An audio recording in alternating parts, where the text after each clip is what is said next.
உங்கள் favourite TV ஷோக்களை இனி miss பண்ண தேவையில்லை. ZEE5 இல் முற்றிலும் இலவசமாக காணுங்கள். இங்கேயும் எப்பொழுதும். ஒரு வாரத்துல பல்லவி யாருன்னு கண்டுபிடிக்கிறேன்னு பெருசா சவால் விட்ட.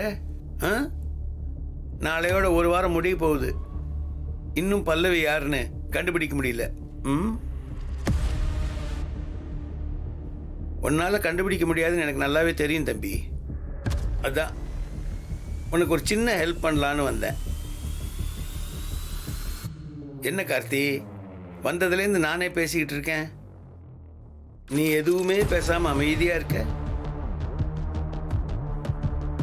பல்லவியை கண்டுபிடிக்க முடியாம சவால்ல தோத்து போறோம்னு நினைச்சு வருத்தத்தில் இருக்கியா?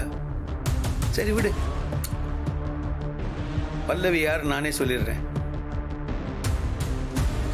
என்ன, பல்லவி யாருன்னு சொன்னா நீ இன்னும் மனசு உடைஞ்சு போயிடுவ. அதை நினைச்சுதான் எனக்கு வருத்தமா இருக்கு. நான் என்ன சொல்ல சார், போதும்.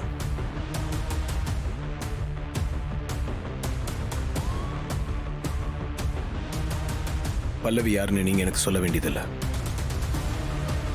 ஒரு வாரம் இன்னும் முடியல, அதுக்கு இன்னும் ஒரு நாள் இருக்கு. இத்தனை நாள் பல்லவி யாருன்னு கண்டுபிடிக்க முடியாது நீ இன்னும் ஒரு நாள்ல கண்டுபிடிச்சு சவால்ல ஜெயிக்க போறியா? இது முடியுமா உன்னால? நான் சவால்ல ஏற்கனவே ஜெயிச்சிட்டேன் சார். சவால்ல ஜெயிச்சிட்டியா? பல்லவி யார் நான் கண்டுபிடிச்சிட்டேன். கண்டுபிடிச்சிட்டியா? பல்லவி வேற யாரும் இல்ல, என்னோட வைஃப் தீபா தான்.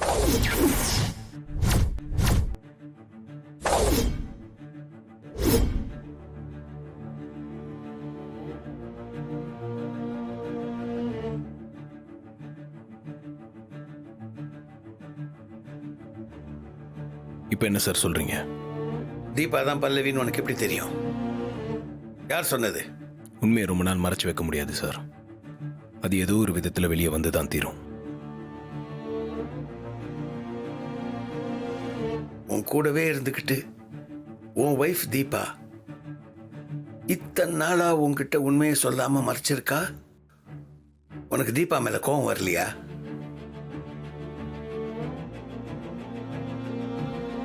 சொல்லு கார்த்தி, உனக்கு உன் வைஃப் மேல கோவம், ஆத்திரம் எதுவுமே வரலையா? கோவம் இருக்குதான், ஆனா நீங்க நினைக்கிற மாதிரி இல்ல. எதுவும் நடக்காது. நீங்க கிளம்பலாம். ஒரு வகையில உங்ககிட்ட சவால் விட்டதை நினைச்சு நான் சந்தோஷப்படுறேன். உங்ககிட்ட சவால் விடலனா இவ்வளவு சீக்கிரம் என்னால பல்லவியை கண்டுபிடிச்சிருக்க முடியாது. நீங்க என்னோட பிசினஸ் எதிரியா இருந்தாலும் உங்க மேல எனக்கு மதிப்பும் மரியாதையும் இருந்துச்சு. ஆனா எப்போ ஒருத்தரோட பலவீனத்தை உங்களுக்கு சாதகமா யூஸ் பண்ணி நீங்க ஜெயிச்சிங்கன்னு தெரிஞ்சதோ அப்போவே உங்க மேல இருந்த மதிப்பு மரியாதைலாம் போயிடுச்சு.